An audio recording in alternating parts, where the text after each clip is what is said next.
دیشب شبونه صابریا خونشونو خالی کردن و رفتن. حتی مهراب دخترشونم تو خونش نیست. اونم نیست. هیچ کدوم از صابریا وجود خارجی ندارن. انگار همه با هم آب شدن رفتن تو زمین. احساس کردم یکی یه سطل آب یخ خالی کرد روی سرم. ترسیده نگاش کردم که نگاه ناامیدش رو دوخت به چشمام و گفت بی مروتا فرار کردن. من موندم. حاجی صابری چجوری راضی شد بره؟ چجور از خدا نترسید؟ با صدایی که انگار از ته چاه می اومد گفتم کجا رفتن؟ گفت خدا میدونه. شبونه رفتم، به کسی هم نگفتن. یعنی تموم این مدت خبر داشتن رضا کجاست و بی خود ما رو دست به سر کردن. انیس تنها امیدم حاجی صابری بود که ناامید شد. دوستای مهربونم، به کانال داستان‌های عاشقانه با سحر خوش اومدید. اگر تا اینجای داستان رو دوست داشتید ممنون میشم با لایک کردن و سابسکرایب کردن ما رو حمایت کنید و همینطور با زدن زنگوله کنار اون اولین نفری باشید که از داستان‌های منتشر شده کانال با خبر میشید. و حالا ادامه داستان. همیشه خیال میکردم سخت‌ترین لحظه زندگی آدم اون لحظه‌ایه که عزیزشو از دست میده. ولی اون روز فهمیدم از دست دادن امیده پیدا کردن عزیز حتی از دست دادن خودشم سخت‌تره. چند سال بعد با دست آزادم دامنمو تو چنگم گرفتم و با احتیاط پله‌های ایوونو پایین اومدم. دختر تو چرا با این وضعت؟ بده من اینو، وزنش زیاده واسط. با اینکه هنوز سر ماجرای منیره باهاش سرسنگین بودم، ولی واسه خاطر بهرام ساک دستی رو دستش دادم و نگاهمو دوختم به کارگرایی که سعی داشتن تموم اسباب اساسیه رو تو وانت جا بدن. انیس بیا بشین تو ماشین، آفتاب نخوره تو سرت. دستمو روی شکم برآمدم گذاشتم و لبخند به لب راه افتادم سمت بهرامی که در ماشینو واسم باز کرده بود. روی صندلی ماشین که جا خوش کردم لیوان شربت خنکی دستم داد و سرشو به صورتم نزدیک کرد و گفت با مادمازل هنوز سرسنگینی؟ یه تای ابرومو بالا دادم و گفتم نباشم بهرام. شیطون خندید و گفت نباشن انیس جان، اون واسم عین مادر بوده همیشه. حق بده بعد ماجرای هما و رفتن من ازت کینه بگیره و خون به مغزش نرسه و هر کاری کنه واسه دور کردنمون. هرسی ضربه‌ای به بازوش زدم و گفتم تا این حد که با منیره دست به یکی کنه و راشو باز کنه بخونم واسه خر کردن شوهرم. با خنده دور و برش رو نگاه کرد و گفت البته دور از جونم. خجالت زده لبمو گاز گرفتم و گفتم معذرت میخوام، ولی حق بده بهم که دل چرکین بمونم ازش. تو که میدونی خط قرمز من تویی. اون میخواسته تو رو از من بگیره. دستمو تو دستش گرفت و کنار ماشین زانو زد و گفت انیس خانومم 3 سال از اون ماجرا گذشته. نورا هم پشیمونه. ببینش چقدر ذوق داره. چپ چپ نگاش کردم و گفتم تمام ذوقش واسه این بچه است. دستش روی شکمم گذاشت و همونطور که لبخند میزد گفت چه فرقی میکنه واسه چی باشه؟ مهم اینه که هست. بچم قربونش برم قدمش خیره. تو هم واکن این 3 گرمهاتو. خوبیت نداره زن آبستن همش غرغر کنه. میگن بچه‌شم عین خودش میشه. لبخندی زدم و بهرام از هم فاصله گرفت. حرفاش حق بود. عین همیشه که هیچ حرفی جز حقیقت از دهنش بیرون نمی اومد. ولی خب کینه اون کار نورا بعد به دلم نشسته بود. وقتی یادم میافتاد که تمام تلاششو میکرد تا واسه کنار زدن من از زندگی بهرام منیره رو بهش نزدیک کنه، هرس کل وجودمو میگرفت. جوری که نمیتونستم محبتای الانش رو ببینم. انگار بعد از اینکه رضا هما رو ازم گرفت و رفت، اون انیس دلرحم و سادلو واسه همیشه تو وجودم مرد. ضربه‌ای که اون ماجرا به من زد باعث شد دیگه هیچ وقت دلم با آدمای بد زندگیم صاف نشه. علل خصوص آبجی مریمی که توی این اتفاقا کم گناه به گردنش نبود. 3 سال از اون شبی که صابریا شبونه از محل فرار کردن میگذره و توی این مدت احمد و بهرام واسه پیدا کردنشون به هر جایی که به فکرمون میرسید سر زدن. ولی هر بار به در بسته خوردن. 6 ماه آبستن بودم و بهرام واسه بهتر شدن حالم ترجیح داد از این خونه باقی که در و دیوارش پر بود از خاطرات هما دل بکنیم. آخرین چمدون که به دست کارگر کم سنی توی وانت جا داده شد، بهرام خسته نباشیدی گفت و سوار ماشین شد و پشتبندش نور روی صندلی عقب ماشین جا خوش کرد. نگاهم به درختای پربار و بوته‌های گل توی باغچه بود. بهترین روزای زندگیمو توی این خونه گذرونده بودم و دل کندن از اون همه خاطره کار سختی بود. ولی مرغ بهرام یه پا بیشتر نداشت و معتقد بود خاطرات رو در و دیوار این خونه مثل خوره میفته به جون فکر و ذهن آدم و نمیذاره زندگی کنی. تموم این 3 سالو تلاش کرده بود تا منو از اون خونه ببره. ولی واسه من دل کندن از خاطرات دخترم خیلی تلخ و سخت بود. و حالا به خاطر شرایط آبستنیم بالاخره رضایت داده بودم. در حیاط خونه باغ که به دستم فصلی بسته شد، نفس عمیقی کشیدم که بی‌شباهت به آه پرحسرت نبود و از چشم بهرام پنهون نموند و دست گرمشو روی دستم گذاشت و گفت: خانومم، قصه چیو میخوری؟ 4 تا تیر تخته، یکی بهترش رو واسط گرفتم. مطمئنم ببینیش عاشقش میشی. سعی کردم لبخند بزنم تا توی ذوقش نخوره. ماها بود که بهرام دنبال خونه‌ای میگشت که بتونه جای خونه باغ رو واسمون پر کنه. و هفته پیش بود که ذوق زده اومد خونه و گفت موفق شده جایی رو پیدا کنه که 100 برابر بهتر از خونه باغه. نورا گفت: ولی من هنوزم میگم بی خودی خونه خریدی بهرام جان. عمارت به اون گندگی واسه کیه پس؟ ما 2 تا پیرزن تک و تنها اون همه خونه رو میخوایم چیکار؟ بهرام با حوصله ماشینش رو روشن کرد و همون جور که با دست راه به راننده وانت نشون میداد گفت: مادمازل، من خودم ترجیح میدم خونه سوا داشته باشم. احساس میکنم اینجوری همه راحت ترن. نورا در حالی که مشخص بود حرف بهرام زیادم به مزاقش خوش نیومده به پشتی صندلی تکیه کرد و گفت: منظورت از همه کیه؟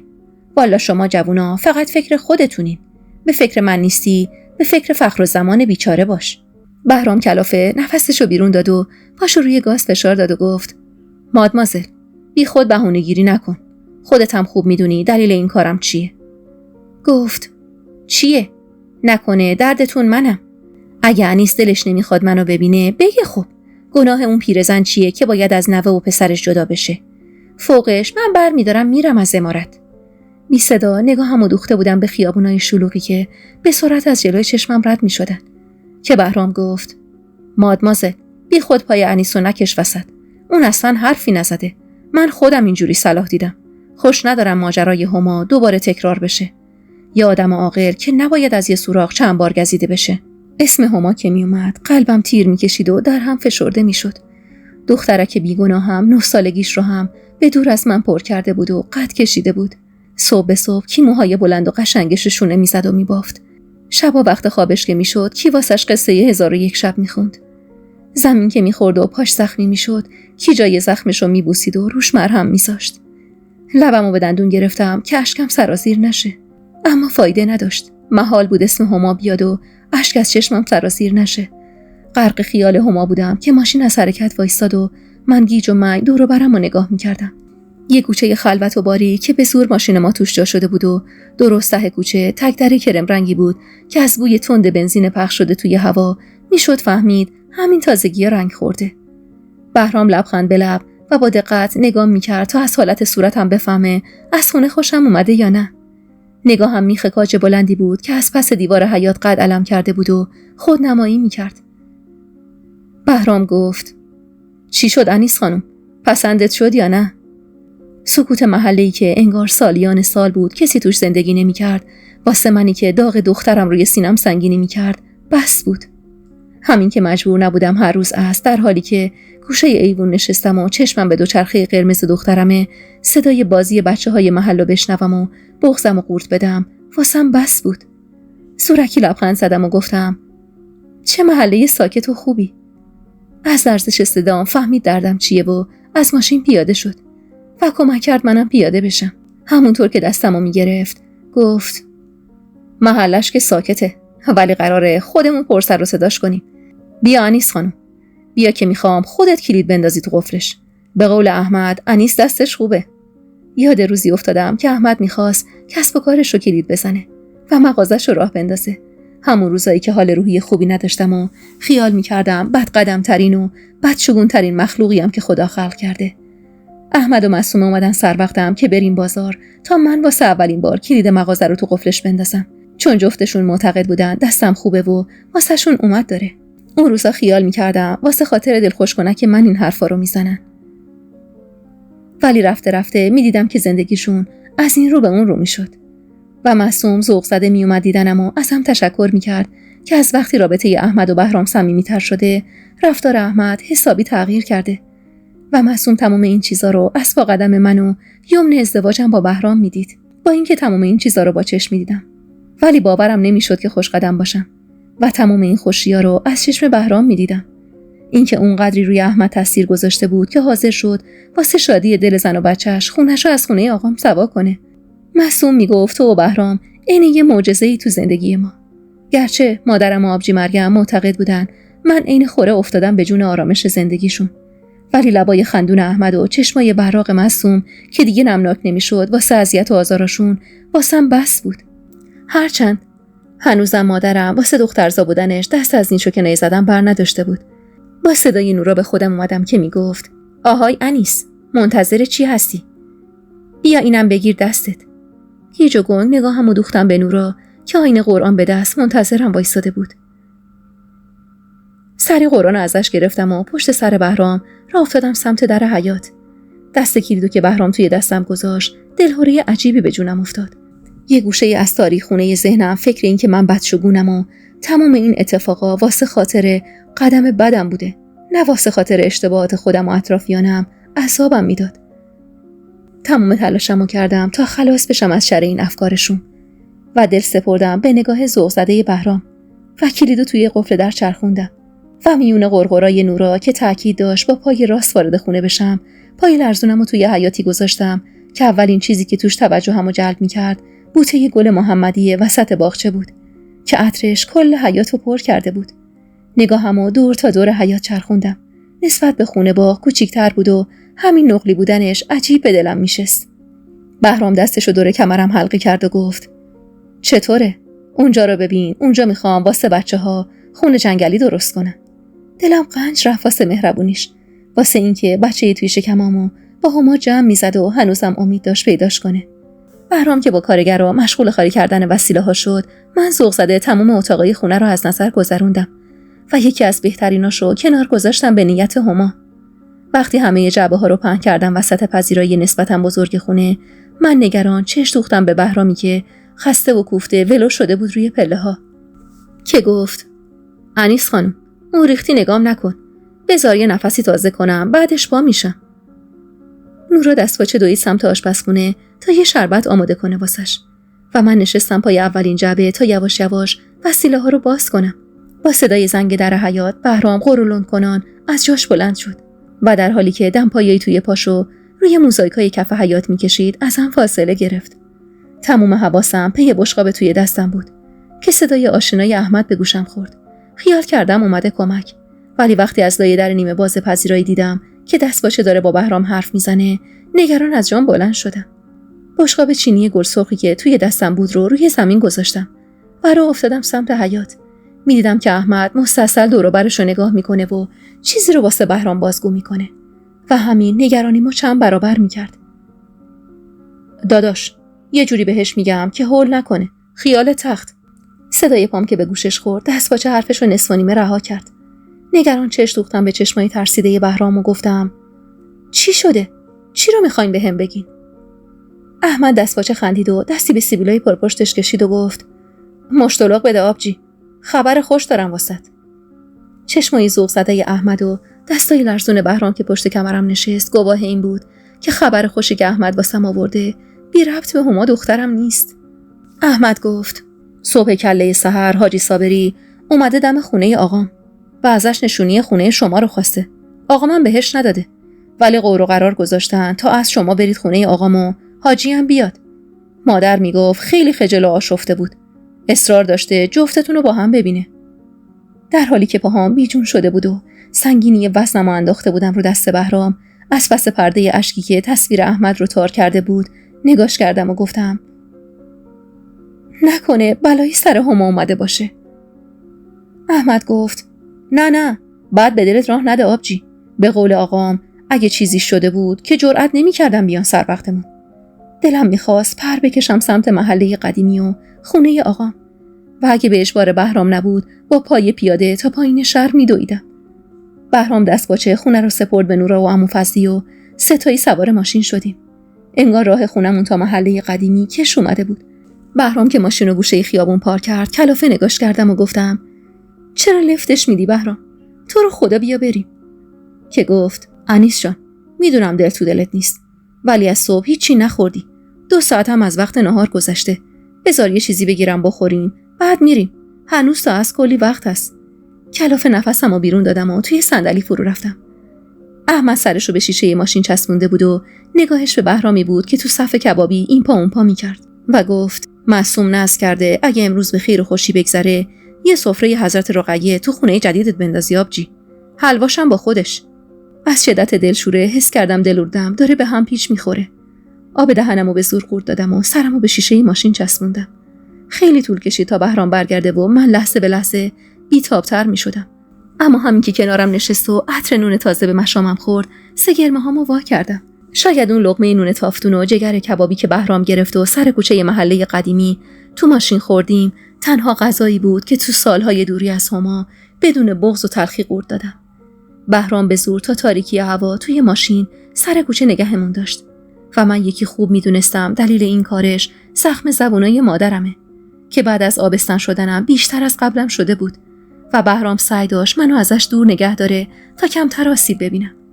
نگاهم به انگشت بهرام بود که روی فرمون ماشین ضرب گرفته بود و نگاهش رو دوخته بود به دیوار کوچه که یهو احمد گفت اونهاشن اومدن. هول زده حاجی رو که احمد با دست نشون میداد نگاه کردم. حاجی صابری عصا دست لنگون لنگون شونه به شونه مردی وارد کوچه شد. مردی که یه روز با عقل ناقصم خیال میکردم عاشقش شدم و اگه توهم عشق به آقا معلم محله نبود شاید هیچ کدوم از این بلاها سرم نمی اومد.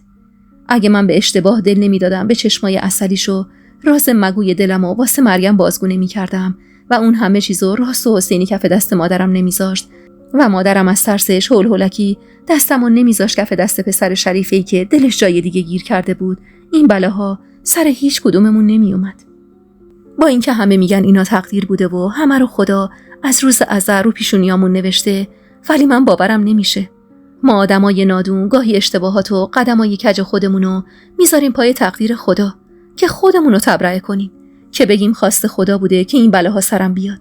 همون جوری که سعی داشتم شکم قلمبمو زیر کیفم قایم کنم، پشت سر بهرام از ماشین پیاده شدم و وقتی که دست سردمو تو دستش گرفت، ترس و نگرانی از دلم رخت بست و رفت.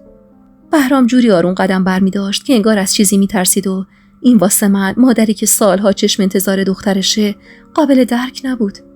وقتی رسیدیم دم خونه آقام که مادرم چادر به سر در حیاط واسهشون باز کرده بود و من دستمو از تو دست بهرام بیرون کشیدم و دویدم سمت خونه و در مقابل چشمای عصبی مادرم وارد حیاط شدم. نگاه متعجب مهدی که به شکمم افتاد درست عین همون قدیما معذب چشم ازم گرفت و سرشو انداخت زیر. حاجی صابری اما نگاهش شرمنده بود، یه جوری که حس تلخ ته چشماش دلمو میلرزون و به وحشتم مینداخت. بالاخره سکوت شکسته شد و حاجی صابری گفت دخترم به خدا شرمندم، حلالم کن. مدیونی اگه فکر کنی به رضای خودم از این خراب شده رفتم. دلم از تک تک آدمای اون خونه پر بود، حتی از این پیرمردی که با چشمای نمناکش روبرون وایساده بود و گفتم چی یا حلال کنم حاجی؟ دخترمو گرفتید بردید، 3 سال تموم حسرتشو به دلم گذاشتید. 3 سال تموم خواب به چشمم نیومده، یه لقمه غذای راحت نتونستم بخورم، زندگیم جهنم شده. حالا میگی دینت گردنمه؟ شماها دیگه از چه قماش آدمی هستید؟ هان چی یا حلال کنم مرد مومن؟ حاجی خجالت زده لبه یه حوض نشست و بهرام سعی کرد آرومم کنه، اما کاسه صبر من دیگه لبریز شده بود. مهدی همون جور که نگاهش به موزاییکای کف حیاط بود گفت به خدا حق داری ناراحت باشین، اما خب حاجی گناهی نداشت. رضا و حاج خانوم کاری کردن که حاجی مجبورن تن به این کار بده. منم که عصبی پریدم میونی کلمش رو گفتم تو چی آقا معلم؟ تو نبودی که رفتی سر وقت بهرام که کمکش کنی تا شاید خدا یه نگاه بهت بندازه؟ پس چی شد؟ چرا یهو غیر از وجدان تو زدی پشت سر برادر از خدا بی خبرت بارو بندیل بستی؟ مادرم عصبی پوست لبش رو به دندون گرفته بود و هر از گاهی از شرم حرفام چنگی به صورتش میزد. مهدی متعجب نگام کرد. حقم داشت. این انیس هیچ دخلی به اون انیس 9 سال پیش که به زور توی نمازخونه پارک لباس عزا تنش کرد نداشت. حاجی گفت دخترم حق داری، به خدا حق داری، من واسه جبران اومدم. پوزخندی زدم و گفتم چیو میخواین جبران کنین حاجی صابری؟ 3 سال از عمر رفته من و دخترم و شب و روزایی که با چشم تر سر گذاشتم واسه خاطر خودخواهی پسرت، اصلا من به درک. بچگی هما رو میتونی برگردونی؟ اصلا چجور میخوای جبران کنی؟ با پول؟ حاجی خجالت زده دستی به صورتش کشید و عرق شرم روی پیشونیش رو با دستمال یزدی توی مشتش پاک کرد و گفت: درسته دخترم، اینا جبران نمیشه، ولی ماهی رو هر وقت از آب بگیری تازه است. میخوام هما رو بیارم واسط. انگار گوشام چیزی رو که میشنید باور نداشت. خنده عصبی کردم. همزمان اشکام چکید روی گونم و گفتم: چیه؟ نکنه ملک الموت اومده سر وقت پسرت؟ هان؟ چی شده که یاد من بدبخت افتادید؟ یا شایدم باز یه از خدا بی خبری فرار کرده و با 2 بچه دستتون مونده تو بوست گردو. مهدی که انگار حرفامو داد و هوارم سر حاجی صابری حسابی کفریش کرده بود، پرید میونه کلومم و گفت: رضا میخواد زن بگیره. دختره گفته بچه نمیخوام. حاج خانومم از پا در اومده، نمیتونه از پسشون بر بیاد. حاجی میگه کی بهتر از مادر بچه. البته اگه با این وضعتون دیگه نیازی به هما داشته باشید. اون لحظه 1000 جور حس تو قلبم نشست، غیر از خوشحالی. حس تنفر از این خانواده، حس ترحم به همایی که میدونستم اونقدری عقلش میرسه که سر از ماجراهای اطرافش در بیاره، حس دلسوزی واسه خودم، حس انزجار به مهدی که کم از رضا نداشت و هنوزم خودخواهی و تکبر از سر و روش میبارید. بهرام کمک کرد روی پله ها بشینم و در حالی که صورتش از شدت هرس خوردن سرخ شده بود رو کرد به مهدی و گفت: ما فقط به یه شرط ما رو قبول میکنیم. شوکه نگاش کردم که دستم تو دستش فشار داد و ادامه داد: رضا باید کتفاً امضا بده که مسئولیت هما رو سپرده به ما. نمیخوام 4 روز دیگه بازفیلش یاد هندستون کنه. مهدی وقتی حرفای بهرامو شنید اومد چیزی بگه که با اشاره دست حاجی صابری آروم شد. حاجی صابری بعد از چند لحظه سکوت گفت: باشه آقا بهرام، من کتباً امضا میدم. بهرام کلافه دستی به موهاش کشید و گفت: نه حاجی، رضا خودش باید امضا بده. حاجی صابری با همون حالت کلافه گفت: باشه پسرم، قبوله. و بعدش با مهدی بدون هیچ حرفی راهی بیرون شدن. اونقدر تو بهت و شوک بودم که اصلا نمیتونستم از جان پاشم. احمد و بهرام پشت سرشون از خونه خارج شدن. معصومه اومد کنارم نشست و سعی میکرد آرومم کنه. اما اونقدر تو شوک بودم و حالم بد بود که هیچ کس و هیچ چیزی نمیتونست آرومم کنه. بعد از نیم ساعت احمد و بهرام برگشتن. بهرام میگفت ظاهرا تو تمام این مدت خانواده صابری رفته بودن به یکی از شهرهای شمالی و اونجا زندگی میکردن. از اون خانواده فقط ظاهرا خواهرشون مهراب تهران بوده که اونم محلش رو عوض کرده بود و تو این 3 سال پاشو این اطراف نذاشته بود. همش هم از ترس ما که مبادا ببینیمش و باعث بشیم جای رضا و خانواده‌اش لو بره. احمد میگفت با حاجی قرار مداراشون رو گذاشتن و قرار شد فردای اون روز دمدمای غروب بریم دنبال هما. اون شب رو خونه آقا موندیم و تا خود صبح هیچ کدوممون پیک رو هم نذاشتیم. بالاخره ساعت‌ها و ثانیه‌هایی که قد 1 سال کش اومده بودن گذشتن. من و احمد و بهرام آماده شدیم و راهی خونه حاجی صابری بودیم. وقتی رسیدیم احمد زنگ و فشار داد. توی تمام این سالا شبی نبود که وقتی همه خواب 7 پادشاهو میبینن من این صحنه رو توی خیالم تصور نکنم و تن نحیف و استخونی دخترمو به تنم فشار ندم و حرفای نزده تلمبار شده این روزا رو واسش بازگو نکنم. اما اون لحظه با جنازه‌ای که نه توان حرکت داره نه توان حرف زدن هیچ فرقی نداشتم. وقتی راضیه چادر به سر با اخمای درهم در رو واسمون باز کرد و از پس لبه چادرش که باد کمجون شب تکونش میداد چشمم خورد به دختر بچه پشت سرش که جز چشمای سیاهش هیچ شباهتی به همای من نداشت. بند دلم پاره شد. نگاه مظلومش که به من و بهرام افتاد ترسیده پشت سر راضیه قایم شد. حاجی تک سرفه مصلحتی کرد و تعارف زد وارد خونه بشیم. دلم لک زده بود واسه دیدن صورت ماهش، واسه دیدن اون لپای آب شده و مژه های پرپشتش. هما وقتی دید میخوایم وارد خونه بشیم پا به فرار گذاشت و دوید سمت نزدیکترین اتاق و درش رو کوبید به هم. حاجی خجالت زده خنده‌ای کرد و گفت: به دل نگیرید، بچه است، غریبی میکنه. بغض گلومو فشار میداد. من فرار هما و غریبی کردنشو به دل نگرفتم. من اون رد اشک خور شده روی صورتشو، اون لباسای گلو گشاده توی تنشو، اون روسری بزرگ گره شده زیر گلوشو به دل گرفتم.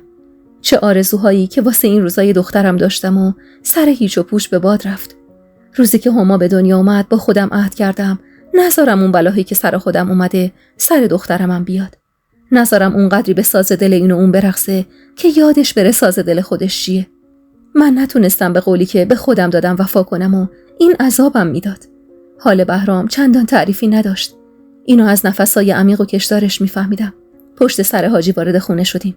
صدای قرولند احمد رو از پشت سرم میشنیدم که مدام به حاجی و مهدی طعنه میزد. ولی دیگه چیزی واسم مهم نبود. روی مبل دست چوبی گوشه اتاقی نشستم. مهدی با صدای بلند داد زد: حاج خانوم، بی زحمت شربتی چیزی بیار. اون لحظه طاقت دیدن هر کسی رو داشتم الا شریفه. دندونامو با حرص روی هم فشار دادم و گفتم: ما واسه چاق سلامتی نیومدیم آقا مهدی. لطفاً بگو دخترمو بیاره. مهدی بدون اینکه نگام کنه نفسشو با حرص بیرون داد و از جاش بلند شد. چشمم از هجوم اشک میسوخت و دستام از حرص میلرزید. دلم اما هزار تیکه شده بود. چرا همیشه توی خیالم یه همچین روزی رو که تصور میکردم هما تا چشمش بهم میافتاد میدوید و بغلم میکرد؟ چرا فکر اینجاشو نکرده بودم که ممکنه اونقدر توی گوشش آیه یأس بخونن که دیگه منو نخواد؟ با رفتن مهدی چشم دوختم به در اتاق تا باز بشه و چشمم روشن بشه به جمال هما. ولی برگشتنش اونقدری طول کشید که حاجی کلافه از جاش بلند شد و گفت: برم ببینم کجا موندن اینا. حاجی صابری که رفت نفس عمیقی کشیدم. چشمامو رو هم گذاشتم. 3 سال تموم واسه این لحظه شماری کرده بودم. ولی حالا ازش وحشت داشتم. احمد عصبی از روی مبل بلند شد و چرخی زد و گفت: خدا میدونه این سالا چی به بچه بدبخت گفتن که حاضر نیست بیاد مادرش رو ببینه. دیدم که بهرام با چشم و ابرو بهش اشاره کرد که چیزی نگه. شوری اشک چشمم که پوست صورتمو سوزون، در اتاق بی هوا باز شد و حاجی صابری با لبخندی مصنوعی و پشت سرش مهدی در حالی که مچ ظریف هما رو تو مشتش گرفته بود و راضیه سینی شربت به دست وارد شدن. چشمم که به هما افتاد بی هوا از جا بلند شدم که دست بهرام پیرهنمو از پشت شنگ زد و گفت: انیس جان آروم باش، یه کاری نکن بچه بترسه. حق با بهرام بود. چشمای سیاهش که درشتر از حد معمول شده بود نشون از ترس بیش از حدش بود. بی فکر جلوی پاش زانو زدم و دستمو سمتش دراز کردم که ترسیده پشت سر مهدی قایم شد. گفتم: هما جانم، منم مامان، دورت بگردم. از چی میترسی دخترم؟ این که دخترم از ترس من به عموش پناه میبرد باعث شد بغضم بشکنه و اشکم سرازیر شه. حاجی صابری به زور هما رو از پشت قامت بلند مهدی بیرون کشید و هل داد تو بغلم و گفت: دخترم مادرته، غریبه که نیست. دلم نمیخواست به زور بغلش کنم. حق داشت با هم غریبگی کنه. هما مگه چقدر سن داشت که بخواد حال مادرش رو درک کنه؟ دستم رو روی کمرش گذاشتم و نوازشش کردم. تن نحیفش که تو بغلم میلرزید داغ دلمو تازه تر میکرد. از خودم جداش کردم تا صورتش رو ببینم. چشماشو رو هم فشار داد تا با هم چش تو چش نشه. راستیه گفت: خیلی کم حرفه. والا کم پیش میاد حرفی بزنه. اصلا یادم نمیاد آخرین بار کی صداشو شنیدم. همونجور که صورت هما لای دستام بود چش دوختم به راستیه که روی مبل نشسته بود و لیوان شربتی تو دستش بود. اخمامو در هم کردم و چش دوختم به هما که داشت زیر چشمی نگاه میکرد و تا نگاهمون به هم افتاد چشماشو بست. بهرام کنارمون زانو زد و همونجور که نگاهش به هما بود گفت: حاجی بی زحمت بگید رضا بیاد، میخوام ببرمش. حاجی دستپاچه از جاش بلند شد و گفت: آقا بهرام، رضا اینجا زندگی نمیکنه. هما خیلی وقت با ما زندگی میکنه. من خودم رخصت میدم ببریدش. بهرام یه تای ابروشو بالا داد و گفت: حاجی قول و قرارمون یادتون رفت. خبر بدیم بیاد. تا خودش امضا نده ما جایی نمیریم. تمام وجودم از ترس و نگرانی میلرزید و دل تو دلم نبود واسه بردن هما. اما بهرام عین مارگزیده‌ای که از ریسمون سیاه و سفید میترسه با شک و دودلی به حاجی صابری نگاه میکرد که حاجی گفت: پسرم، رضا جفت بچه‌هاشو گذاشته اینجا و رفته خونه زنش زندگی میکنه. به خدا این بچه علیلم زن مهدی تر خوش میکنه. خدا ازش راضی باشه. اگه نبود خدا میدونست چی به سرمون میومد. حاج خانومم که یه سالی میشه از پا در اومده. یه شب ناغافل حالش بد شد و تا رسوندیمش به شفاخونه کار از کار گذشته بود. دکترها میگن از حرص و جوش زیادی بهش فشار اومده. دست و پاهاش جون نداره. یکیو گرفتم هم کمک حال من باشه، هم حاج خانومو تر خوش کنه. اونقدری فکرم درگیر هما بود که معنی حرفای حاجی صابری رو نفهمم. بهرام کلافه از جاش بلند شد و گفت حاجی قربون کلامت، این که چی کار کردین و چیا به زن بیچاره من گذشته تو این مدت رو نادیده میگیرم. ولی حالا که میخوای بچه‌شو بهش بدی باید رو قاعده و قانون پیش بریم. طاقت ندارم بچه بیگناه و دنبال خودم بکشونم و پس فردا رضا یادش بیفته که دختری داشته و بیاد سر وقتش ما به جهنم، بچه بیچاره عذاب میکشه. حاجی کلافه دستی به ریش و سیبیل پنبه ایش کشید و روی مبل نشست و گفت مهدی بابا برو سراغش، اگه خواست بهونه بیاره بگو حاج بابا دستور داده همین الان بیای. مهدی با اکراه از اتاق رفت و من دلنگرونیم بیشتر از قبل شد. به محض اینکه از روی زمین بلند شدم هما ازم فاصله گرفت و پشت مبلی که راضیه روش نشسته بود قایم شد. چند دقیقه‌ای بینمون سکوت بود تا راضیه با لبخندی مصنوعی به لب از جاش بلند شد و همینجور که لیوانای شربت دست نخورده رو از روی جلو مبلی جمع می‌کرد رو به حاجی کرد و گفت حاجی بگم محبوبه شامو بیشترش کنه. دستپاچگی حاجی صابری با آوردن اسم محبوبه کاملا مشهود بود و اینو از نگاهی که سعی داشت از من و بهرام بدزده میفهمیدم و گفت آره دخترم بگو بیشترش کنه، طول میکشه تا رضا بیاد. بی حرف سر زده بودم به همایی که از پشتی مبل دستکی نگاه میکرد. اونقدر دلم درگیر نگاه غمزده هما بود که نفهمیدم چقدر طول کشید تا مهدی برگرده. وقتی به خودم اومدم که بهرام رو پاهاش وایساده بود و نگاه هما رنگ ترس به خودش گرفت. رد نگاه هما رو گرفتم و رسیدم به زن جوون و خوش‌برارویی که شونه به شونه رضا وایساده بود. پیراهن کوتاه قرمز رنگی که تنش بود هم خونی عجیبی با ماتیکی که روی لبای باریکش کشیده بود داشت. چیزی که در نگاه اول به چشم می اومد موهای طلایی رنگش بود که بی‌شباهت به موهای کرشمه نبود. جواهرات گرون قیمتی که به گوش و گردنش آویزون شده بود عجیب تو چشم می‌زد. با حرص چش دوختم به چشمای متکبر رضا که با پوزخندی خاص خودش زل زده بود به شکمم و گفت چقدر دوری بچت بهت سخت گذشته انیس خانم. اونقدر کفری شدم که اگه بهرام با دستش مانعم نمیشد حمله میکردم بهش و تک تک موهای روی سرش رو با دندون میکندم. بهرام با سگرمه های در هم بازومو تو چنگش گرفت و رو کرد بهش و گفت الان وقت این حرفا نیست رضا، ما اینجاییم چون حاجی گفت هما رو میخواد بسپاره به ما. منم بدون امضای تو هیچ کاری نمیکنم. باید انگشت بزنی پای ورق تا خیالم جمع بشه. رضا اخماشو در هم کرد و چش دوخت به چشمای حاجی و گفت کی گفته من میخوام بچه‌مو بسپارم به اینا؟ مگه بچه بابا نداره که بدمش دست مرد غریبه؟ حاجی عصبی از جاش بلند شد و سینه به سینه رضا وایساد و داد زد مگه ما کلفت توییم؟ هر کاری خواستی بکنی، هر تصمیمی خواستی بگیری، بچه‌هاتم بندازی گردن این و اون. والا به خدا ما نوکر بیجیره و مواجب تو نیستیم. اگه میخوای بیا جفتشون رو بردار ببر. اگرم نمیتونی بذار بره ور دل مادرش. همون جور که زیر لب غرغر میکرد و میگفت والا شورشو در آورده مردک بی فکر. از اتاق زد بیرون. مهدی گفت حاجی راست میگه داداش. خدا بعد از عمری یه نگاهی به ما کرده و راضیه بچه‌ش شده. خدا رو خوش نمیاد زن آبستن بخواد بچه اینو اونو تر و خوش کنه. حالا محمد بینوا رو میگی مادر نداره. محبوبه بهش رسیدگی میکنه. ولی خب هما خودش مادر داره. تو نمیخوای یا نمیتونی مادرش میخوادش. حالم از طرز حرف زدنشون به هم میخورد. انگار که هما عروسک بیجونی بود که این جماعت سر خواستن و نخواستنش چونه میزدن. رضا پرکینه نگام کرد و گفت کی گفته من هما رو نمیخوام؟ من فقط یکم کارام گره خورده بود. راست و ریس بشه میام میبرمش. زن جوون یه تای ابروی نازک و اصلاح شده‌اش رو داد بالا و انگشتای کشیده و لاک زده‌اش رو تو هوا تکون داد و گفت رضا جان یادت نرفت که شرط من واسه ازدواج چی بود؟ میدونی که من خوش ندارم بچه‌ای کسی دیگه رو تر و خوش کنم. قرارمون از اولم همین بود. یا من یا بچه‌هات. تون صدای ظریف ولی محکمش توجهمو جلب کرد. با تمام ظرافتی که اندام و چهرش داشت صداش جوری محکم و پرصلابت بود که توجه منو هم به خودش جلب می‌کرد. رضا دستپاچه و خجل نگاهشو ازم گرفت و رو کرد به زن جوون و با خنده گفت سارا جان عزیزم بعداً راجبش حرف میزنیم. که گفت بعدی وجود نداره رضا. اگه منو میخوای همین حالا امضا بده بذار ببرنش. رضا مستعصل دستی به گردنش کشید و میونه کلکل رضا و معشوقش من دلنگرون همایی بودم که دیگه خوب میفهمید دور و برش چه خبره.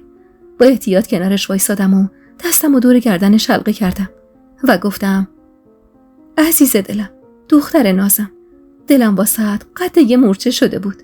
نه نگام کرد نه تلاشی واسه فرار کردن ازم داشت و اینو گذاشتم به پای این که داره کم کم یخش وا میره. بهرام کلافه از بگو مگوی بینشون قرید. خجالت بکشید. لااقل این حرفا رو ببرید بیرون بزنید. نذارید بشنوه چجوری پاسش میدید به هم. رضا و سارا که با اخم و تخم از اتاق رفتن، بهرام کلافه خودش رو روی مبل انداخت و گفت: در این قضیه جو مردونگی و معرفت. آروم گفتم: کاش قبول میکردی. حاجی امضا بده بهرام. غمزده نگام کرد و گفت: نگران نباش انیس. این شیر برنجی که من دیدم همین الان میاد و یه امضا میده و خلاص. این مرد همیشه هارت و پورت الکی بوده. لبمو به دندون گرفتم و با چشم مهدی که لب پنجره وایساده بود و به مشاجره رضا و سارا نگاه میکرد اشاره کردم.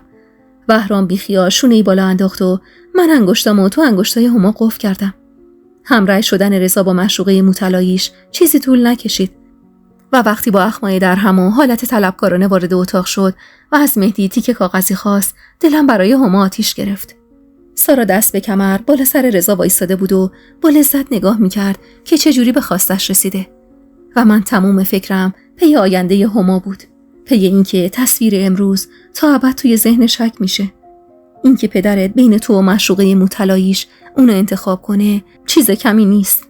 رضا بی اینکه نگاهی به هما بندازه چیزی روی کاغذ نوشت و پاشو امضا زد و خودکارو با تحکم روی میز کوبید که بهرام همون لحظه گفت: فقط رضا خان، علاوه بر این فردا باید بیای ژاندارمری.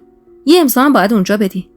رضا بدون اینکه جوابشو بده سر زد بهم و گفت: میخوام 4 کلمه با انیس تنها حرف بزنم. بهرام کفری دندوناشو رو هم فشار داد و گفت: انیس خانوم. لبخند مهربونی زدم و سعی کردم با نگاهم آرومش کنم. بهرام و سارا با اکراه از اتاق رفتن و مهدی وقتی خواست هما رو همراه خودش ببره مانعش شدم و همین کارم باعث شد هما بیشتر بهم بچسبه و من در مقابل مردی که بدترین ضربه ها رو بهم زده بود قوت قلب بگیرم. وقتی همه رفتن رضا شروع کرد به صحبت و گفت: فقط میخوام یه چیزی رو بهت بگم.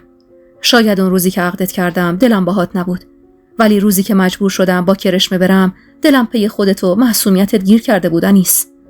وقتی مجبورن رفتم و برگشتم و دیدم با بهرامی، خونم به جوش اومد. دست گذاشتم رو هما تا به دستت بیارم، چون عاشقت بودم و هنوزم هستم. پوزخند تلخی زدم و گفتم: تو و عشق، تو به بچه‌ای که از خون خودت هم رحم نکردی و فدای انتقامت کردیش، تو رو چه به عاشقی کردن؟ اخماشو در هم کرد و ازم فاصله گرفت و گفت: هنوزم عین قدیما گوش تلخ و زبون نفهمی. با تکبر نگاش کردم تا از اتاق بیرون زد. شاید این حرفای رضا تیر خلاصی بود که به امید رام کردنم تو آخرین لحظه ها رها شد و به سنگ خورد. به محض اینکه رضا پاشو از اتاق گذاشت بیرون، بهرام با اخمای در هم و رگ گردن قلمبه شده دوید سمتمون. هما چسبیده بود بهم و جوری پیراهن گشاد و بلندم و چنگ زده بود که دلم به درد می اومد. بهرام گفت: خوبی انیس؟ سر زدم تو چشمای نگرانش که بین من و هما در چرخش بود و گفتم: بهتر از همیشه. لبخند شیرینی زد و جلوی پای هما زانو زد و گفت: شاهزاده خانومم، دختر خوشگلم، افتخار میدی تا آخر عمرمون تاج سر ما باشی. لحن بهرام اونقدر شیرین بود که دل هر دختر بچه‌ای رو آب کنه، ولی نه همایی که معلوم نبود تو این 3 سال چیا بهش گذشته. هما که بیشتر بهم چسبید و چشماشو رو هم فشار داد، بغض به گلوم چنگ زد. بهرام زورکی لبخند زد و گفت: پس بریم دیگه خانوما. دست هما رو که تو دستم گرفتم، کف دستاش خیس عرق بود و سرد سرد. 3 تایی از اتاق زدیم بیرون و مهدی و احمد تو راهرو منتظرمون وایساده بودن. احمد لبخند به لب نگامون میکرد که گفتم: داداش راه بیفت بریم، دیگه دیر وقته. که مهدی گفت: یه چیزی داشت یادمون میرفت. مشکوک نگاهمو دوختم بهش که راه افتاد به سمت اتاق ته سالن. دیگه نه اثری از رضا بود نه معشوقه مطلاییش. جفتشون عین یک کابوس کوتاه با یه اشاره دود شدن رفتن هوا. کنجکاو پشت سر مهدی راه افتادم و تو آستونه در اتاق وایسادم. مهدی پشت بهم جلوی تاقچه‌ای وایساده بود و به قفل صندوقچه‌ای ور میرفت. نگاه کنجکاومو چرخوندم تو اتاق. تخت خواب کوچیکی گوشه اتاقو گرفته بود و زن جوونی که پوست سفیدش تو تاریکی اتاق به چشم میومد، سینی غذا به دست لبه تخت نشسته بود. نگاهش که بهم افتاد دست باچه سلامی کردم و زن جوون که شاید 10 سالی از من بزرگتر بود زیر لبی جوابمو داد: و قاشق تو دستشو پر از آش کرد و جلوی دهن پیرزنی گرفت که اگه اسمشو نمی آورد عمرم باور نمی کردم شریفه باشه. پیرزنی فرتوت و لاغرندام که جسم بیرونش روی تخت افتاده بود و زن جوون سعی داشت ذره آش به خوردش بده. شریفه خانم، بدخلقی نکن. 2 روزه هیچی نخوردی. چشمم که به چشمای ریز و گود رفتش افتاد، عین روزای قدیمی تنم از ترس لرزید. نگاهش عین قدیما هنوزم پر از خشم و نفرت بود. انگاری که من زندگی اونو خراب کرده بودم. مهدی گفت: محبوب خانم، قربون دستت، بعدن که بیکار شدی اینا رو جمع کن. نگاهمو سر دادم رو کاغذ پاره‌های کف اتاق که مهدی گفت: اینم ببرین، حتما لازمتون میشه. بهت زده 3 جلد توی دستشو ازش گرفتم و بازش کردم. با دیدن اسم خودم و بهرام توی صفحه اولش عرق سردی نشست روی تنم. به زور لب زدم: رضا واسش 3 جلد جدید نگرفته؟ ناراحت سری تکون داد و گفت: نه، هیچ وقت. شاید نباید اینو بگم، ولی خب حقته بدونی. رضا هیچ وقت هما رو واقعا نخواست. اون تموم دردش تو بودی. میخواست با هما تحت فشارت بذاره که برگردی و وقتی دید کوتاه نمیای برداشتش و فرار کرد. هیچ وقت هم واسه 3 جلدش اقدام نکرد، چون واسه همیشه نمیخواستش. از حرص دندونامو رو هم فشار دادم و 3 جلد هما رو تو چنگم گرفتم. یه گوشه از ذهنم خوشحال بود که هنوزم اسم بهرام به عنوان اسم پدر تو 3 جلد هماست، ولی وجودم پر شد از غصه هما، از اینکه فدای خودخواهی پدرش و بیفکری مادرش شد، از اینکه بهترین روزای کودکیش تو بدترین شرایط گذشت و من مطمئن بودم رضا حتی نتونسته دخترمو مدرسه ببره. حالم اونقدری خراب شد که به تیکه کاغذی که لای 3 جلد بود توجهی نکنم و پا تند کنم واسه فرار کردن از اون خونه‌ای که از در و دیوارش خودخواهی و غرور و پستی میبارید. روی صندلی عقب ماشین کنار هما جا خوش کرده بودم و صدای خنده‌های از ته دل احمد و بهرام و گپ و گفتشون راجع به 3 جلد هما فضا رو پر کرده بود. هما سرشو به بازوم چسبونده بود و من انگشتای لاغر و خشکشو تو دستم گرفته بودم. قد یه عمر دلتنگی و حسرت داشتم واسش. ماشین که جلوی خونه جدید وایساد، از ته دلم دعا کردم نورا رفته باشه، چون هما اصلا شرایط روبرو شدن باهاشو نداشت و انگار خدا واسه اولین بار تو زندگیم صدامو به موقع شنید. عمو فضلی که در حیاطو باز کرد، هما سرشو از بازوم جدا کرد و با دقت دور و برشو نگاه کرد که بهرام گفت: به خونه جدیدت خوش اومدی پرنسس من. هما بی این که نگاهی به بهرام بندازه دوباره چسبید بهم و من دیگه مطمئن شدم رضا توی بدگویی کردن از بهرام توی این چند سال واسه هما چیزی کم نذاشته. از ماشین که پیاده شدیم احمد نزدیکم شد و گفت: چشمت روشن آبجی. گفتم: چشم خودتم روشن. میشه یه کار دیگه هم واسم بکنی؟ بری معصوم و بچه ها رو بیاری تا یکم فضای اینجا عوض شه؟ لبخند با مزه‌ای زد و گفت: ما که از خودمون انیس خانم. آخرای شب بود و میدونستم تقاضام واسه اومدن معصوم و بچه هاش یکم خودخواهیه، ولی چاره ای نداشتم. اون لحظه چیزی مهمتر از هما و حالش نبود.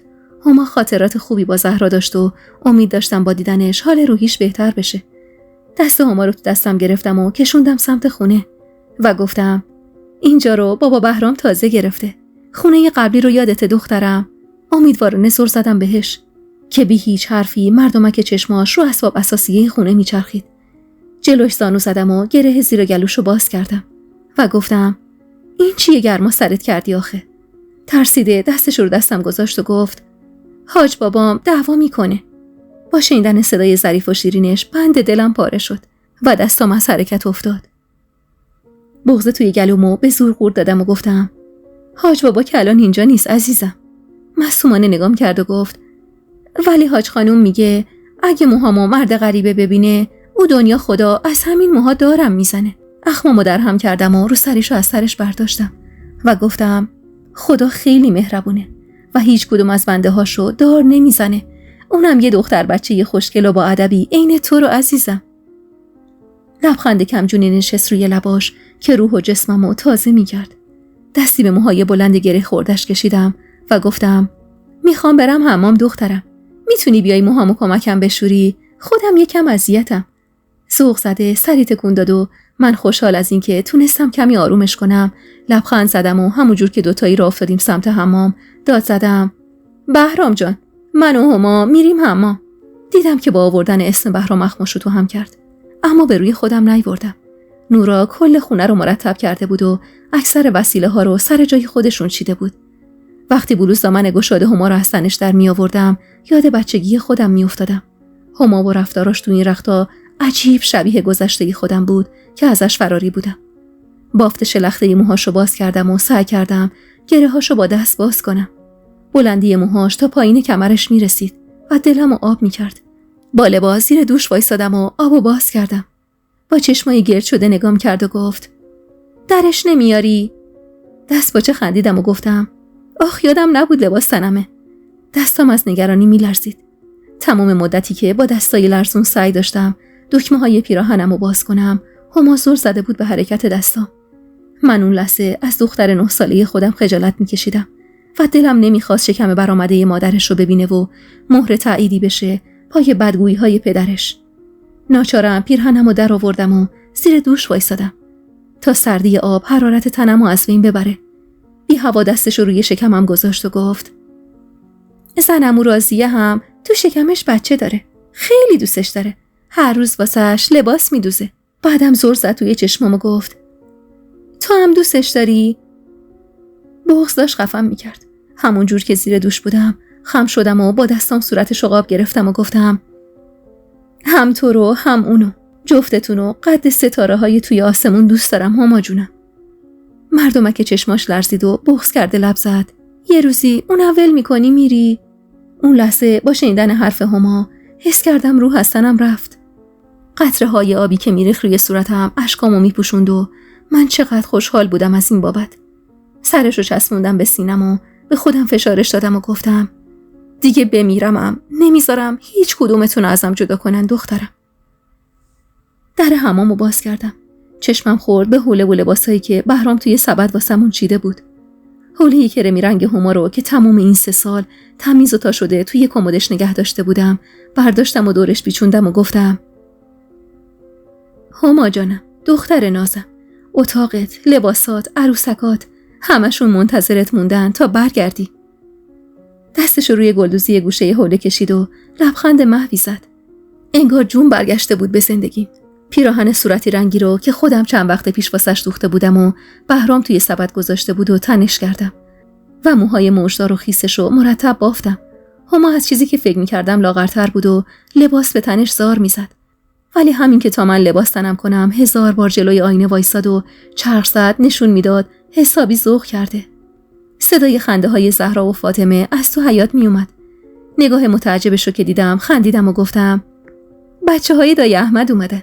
دلشون واسه تنگ شده بود. زهرا رو که یادته، خواهردار شده. لبخند محوی زد و نگاهش سر خورد روی شکمم. از فکر اینکه هما بچه‌ی توی شکممو به چشم خواهر خودش میبینه و داره با شرایط کنار میاد دلم قنج رفت. دستای خشکشو با روغن چرب کردم و راه افتادیم سمت حیاط. احمد و بهرام و بچه‌ها توی ایوون زیرانداز انداخته بودن و صدای خنده هاشون کل محله رو پر کرده بود. زهرا تا چشمش به هما افتاد از جاش بلند شد و سمتش اومد. هما بهت زده نگاش میکرد. بهرام یه جوری با ذوق نگامون میکرد که سالها بود اینطور ذوقی تو چشماش ندیده بودم. چشمتون روشن خانوما. برگشتم سمت صدا. معصومه تو آسونه در خونه وایساده بود و سینی بساط شام توی دستش بود. خجالت زده لبخندی زدم و گفتم رون به دیوار معصوم. مثلا من میزبانم. همون جوری که روی زمین میشست و سفره رو به کمک بقیه پهن میکرد نگام کرد و گفت واسه اومدن هما که باید یه سور درست و حسابی به همون بدی. ولی حالا نه. بعد که باره تو زمین گذاشتی امشب رو به افتخار هما جان دمی گوجه و شامی کباب درست کردم. یادم خیلی دوست داشت دخترمون. کنار بهرام نشستم و هما رو کشوندم سمت خودم. دیگه هیچ نشونی از ترس توی چشماش نبود. کمی طول کشید تا خجالتش بریزه و بتونه راحت شام بخوره. اما بازم جای شوک داشت. اون شب احمد و خانواده‌اش کنارمون موندن و من تا ابد مدیون زحمتای همشونم. هما خیلی زود با زهرا و فاطمه جور شد. ولی رابطش با بهرام همچنان سرد بود. 2 هفته از اومدنش به خونمون میگذشت. من تازه میفهمیدم تموم این 3 سالو زندگی نکردم و فقط زنده بودم. آخرای تابستون بود و هوا رو به خنکی میرفت. لب ایوون نشسته بودم و هما همونجور که بغل دستم نشسته بود با عروسکش بازی میکرد. 1-2 روزی میشد که با بهرام تصمیم گرفته بودیم هما رو مدرسه ثبت نام کنیم. اینکه دخترم توی سن 9 سالگی مجبور بود الفبای کلاس اول یاد بگیره، نه تقصیر خودش بود، نه تقدیر خدا. این اتفاق فقط تبعات ندونم کاریای ما آدم بزرگا بود. مایی که ادعامون میشه خیلی حالیمونه و بیشتر از عالم و آدم میفهمیم. یکی عین شریفه که خیال میکرد بیشتر از هر کسی صلاح به سرشو میدونه. یکی عین مادرم که همیشه و همه جا منو تک تک بچه‌هاشو فدای حرف مردم کرد. یکی عین منی که از ترس همین مردم و حرفای نابجاشون راز مگوی زندگیمو فریاد زدم و 3 سال از بهترین روزهای زندگی دخترمو خراب کردم. چرا رضا میگفت اون مرد بدیه؟ با صدای آروم هما از فکر بیرون اومدم و رد نگاهشو گرفتم و رسیدم به بهرامی که سخت مشغول ساختن خونه درختی واسه هما بود. بهت زده نگاش کردم. بیشتر تعجبم از این بود که رضا رو بابا صدا نمیزنه، وگرنه این که رضا پشت سر بهرام بد گفته باشه چیز عجیبی نبود. و گفتم دخترم، بابا بهرام اصلا مرد بدی نیست. اون خیلی دوستت داره. مظلوم نگام کرد و گفت ولی رضا میگفت اون تو رو از ما دزدیده. اونه که نمیذاره تو بیای پیشمون. دلم از خباثت رضا به درد اومد. تو بغلم گرفتمش و به خودم فشارش دادم و گفتم مامان جان، یه چیزایی هست که تو خیلی کوچولویی واسه دونستنش. ایشالا خانم که شدی، بزرگ که شدی، خودت میفهمی. ولی اینو بدون بابا بهرام بهترین مرد دنیاست و تو رو از همه چیز و همه کس بیشتر دوست داره. سخت بود سکوت کردن در مقابل حرفایی که رضا به خورده بچه داده بود، ولی من عین اون خودخواه نبودم و حاضر نبودم واسه خاطر خودم ذهن بچه 9 ساله رو با حقایق تلخ مسموم کنم. ترجیح دادم به حرف بهرام گوش کنم و دل بدم به گذر زمان تا یه روزی که هما اونقدری بزرگ شده باشه که بتونه با حقیقت پدرش کنار بیاد و من اون روز نامه‌ای که مهدی لای 3 جلد گذاشته بود رو کف دستش بذارم. همون نامه‌ای که رضا بعد از فرارش با کرشمه واسم گذاشته بود و به تموم کاراش اقرار کرده بود. همون نامه‌ای که من ساده تو یقه پیراهنم قایم کردم و شب موقعی که زیر کرسی خونه شریف خوابیدم گمش کردم و افتاد دست زنی که با این که میدونست پسرش زنده است بی خود و بی جهت به من تهمت میزد. واسه این کار از مهدی ممنون بودم که این نامه رو این همه سال نگه داشته بود. حال و روز هما روز به روز بهتر میشد و من زندگیم هر روز نسبت به قبل شیرین‌تر و تنها دردم ترس هما وقتایی بود که ازش فاصله میگرفتم. جوری همیشه به هم میچسبید که حتی موقع بازی کردن با بچه‌ها هم بیشتر از 1-2 متر ازم دور نمیشد. بهرام میگفت این منطقیه که هما بعد از اون جدایی بترسه و خیال کنه قراره بازم ازت جدا بشه. ولی من مادر اینجور حرفای منطقی تو کتم نمیرفت. روز اول مدرسه وقتی فهمید قراره تنها بمونه چنان گریه‌ای سر داد که غم عالم هوار شد روی دلم. اون روز بدترین روز زندگیم بود. وقتی مدیر و معلمای مدرسه دورمون کرده بودن و همه میدونستن هما سنش نسبت به بقیه همکلاسیاش بیشتره و واسه همین از بهونه‌گیریاش تعجب کرده بودن. من مقصر اون حال بد دخترم بودم. دختری که وقتی صورتشو بوسیدم و گفتم ظهر میام دنبالت چنان ترسی چشماشو گرفت که انگار میخوام واسه همیشه ترکش کنم. من مقصر حال بد هما بودم و هیچ کسی جز من و بهرام و احمد و خانواده‌اش واسه خوب شدنش تلاش نمی‌کرد. وقتی شرایط زندگیمونو واسه مدیر مدرسه شرح دادم قبول کرد چند روزی رو باهاش سر کلاس بشینم. بهرام با آشنای روانپزشکش حرف زده بود و اون چند تا راهکار بهمون داد. اینکه اتاقش رو رنگی بزنیم که خودش دوست داره و واسه آیندهش خرید کنیم و از آینده‌های دور و دراز واسش حرف بزنیم و بهش بفهمونیم تا ابد قرار پیشش بمونیم. بهرام رنگ مورد علاقه هما رو گرفت و دوتایی اتاق اختصاصی هما رو با هم رنگ زدن و حس می‌کردم حال هما روز به روز بهتر میشه. شبا 3 نفره روی تخت می‌خوابیدیم و بهرام رویا می‌بافت واسه آیندمون. 2 ماهی طول کشید تا هما راضی بشه تنهایی سر کلاس بشینه و من تمام این 2 ماهو با شکم بر اومده و سنگین پا به پاش سر کلاس نشستم و نذاشتم ذره‌ای ترس و دلهره بشینه تو دل کوچیکش.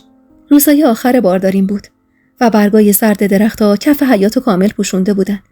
روی صندلی توی ایوون نشسته بودم و بافتنی ریزنقشی که نورا یادم داده بود رو با دقت می‌بافتم. بهرام لیوان شیری جلوی صورتم گرفت و گفت انیس حدس بزن کی امروز اومده بود کارگاه دیدنم. بافتنیمو کنار گذاشتم. لیوانو از دستش گرفتم و گفتم دست درد نکنه عزیزم. کی؟ ابروشو با شیطنت بالا پایین کرد و گفت: مهدی صابری یه جورایی اومده بود حلالیت به طلبه. میگفت نمیخواد دین کسی گردنش بمونه حالا که خدا بهش نگاه انداخته. بی خیال شونه بالا انداختم و یه قلوب شیر خوردم که میگفت رضا و زنش رفتن خارجه. انگار زنش به زور مجبورش کرده برن. اخمامو در هم کردم و لیوان شیرم رو روی میز گذاشتم و گفتم: دلم واسه هما میسوزه. این که پدرش حتی حاضر نشد واسه بار آخر ببینتش. بهرام سر تأسفی تکون داد و گفت: اولا که انیس خانوم پدر هما منم، نه اون مرتیکه الدنگ. دوما رضا از اولشم لیاقت پدر شدن نداشت. مردی که تا چشمش به یه مشموی طلایی بیفته دست و پاش بلرزه و قید بچه‌شو بزنه که پدر نمیشه آقا عزیز من. نفس عمیقی کشیدم و گفتم: بهرام جان، تو بهترین پدر دنیایی. بیشک تو پدر همایی. ببخشید اگه ناراحتت کردم. اما تفلک هما. بهرام گفت: چرا تفلک؟ اون بچه که حتی رضا رو بابا هم صدا نمیزنه. بهت قول میدم دور نباشه اون روزی که دوباره بابا بهرام صدام کنه. لبخند زدم و دستشو تو دستم گرفتم. چشمای سیاه و مهربونش هنوزم عین روز اولی که خونه رضا دیدمش شیطون و پر انرژی بود. دستمو نوازش کرد و بوسه‌ای روی اون زد و گفت: انیس ببخش همشونو، حتی شریفه‌ای که داره بد تقاص بس میده. مهدی میگفت به درخواست زنش از اون خونه رفتن و حاجی صابری و زن دومش و بچه رضا و شریفه موندن اونجا. میگفت حاجی خونه رو به نام زن جدیدش زده تا راضی بشه بچه رضا رو نگه دارن. نفس عمیقی کشیدم و نگاهمو دوختم به برگای زردی که ریخته بود توی آب حوض و گفتم: من همشونو بخشیدم بهرام. من از تموم عذابای زندگیم راضیم، چون تهش به اینجا و این آرامش ختم شد که اگه این بلاها سرم نمی اومد، اگه رضا در حقم نامردی نمی کرد، من الان اینجا کنار تو نبودم و طعم واقعی خوشبختی و عشق رو نمی چشیدم و هیچ وقت به رویای بچگیم هم نمی رسیدم. شیطون خندید و گفت: ولی خانم معلم، گمون نکنم سال دیگه که درس تموم شد اون کت و دامن سبز رنگ رویاها تنت بره. هرسی ضربه‌ای به بازوش زدم و بهرام سرمستانه قهقه زد. نیمه شب همون روز درد بدی تو بدنم پیچید و از خواب بیدار شدم. دیگه دختر بچه 17 ساله‌ای نبودم که از ترس دنیا اومدن بچم دست و پام بلرزه و ندونم چی کار کنم. با وجود درد شدید و دستپاچگی بهرام و ترس هما آماده شدم و ناچارن 3 نفری سوار ماشین شدیم. تا برسیم شفاخونه صدای نفسای عمیق من و حقیقای گریه هما سکوت ماشین رو میشکست. اون روز رو خوب یادمه. وقتی خدا دختر دوممون رو بهمون بخشید. وقتی ماما اونو بغلم داد، پاک فراموش کردم واسه دنیا آمدنش تا صبح درد کشیدم و به زمین چنگ زدم. نزدیکای ظهر بود و اتاق پر بود از مهمون. پرستار یه بند غر میزد که وقت ملاقات نیست و اتاق زیادی شلوغه. احمد بالا سر بچه وایساده بود و سر به سرم میذاشت. هما در حالی که سارافون مدرسه تنش و کوله مدرسه هنوز روی دوشش بود، نوک پا وایساده بود و همون جور که به خواهرش نگاه میکرد گفت: بابا بهرام، بیا ببین چقدر چشم و ابرو شبیه توه. و فقط اون لحظه من بودم که میفهمیدم بعد از مدتها بابا با صدا زدن هما چه حالی به بهرام دست داده. بهرام در حالی که از چشماشو پوشونده بود هما رو بغل کرد. که مریم گفت: حالا اسمشو چی میذارید آبجی؟ بدون اینکه نگاهی به مریم بندازم نگاهمو دوختم به چشمای بهرام که بوسه‌ای به پیشونی هما زد و گفت: هرچی دخترم هما بگه. هما ذوق زده دستاشو به هم کوبید و گفت: هدیه. آخه آبجیم هدیه خداست. چشمامو رو هم فشار دادم و همون جور که خدا رو شکر می‌کردم قطره اشکی چکید روی گونم. بعد از اون همه سختی و مشقت دیدن این جور صحنه‌ای که بهرام همزمان هما و هدیه رو بغل گرفته بود برام شیرین ترین تصویر زندگیم بود که دوست داشتم تا همیشه این قاب زیبا جلوی چشمم باشه. من و بهرام سختی زیاد کشیدیم. بالا و پایین زیاد داشتیم. اما عشق بینمون بر تمام موانع غلبه کرد. به پایان آمد این دفتر. حکایت همچنان باقی است.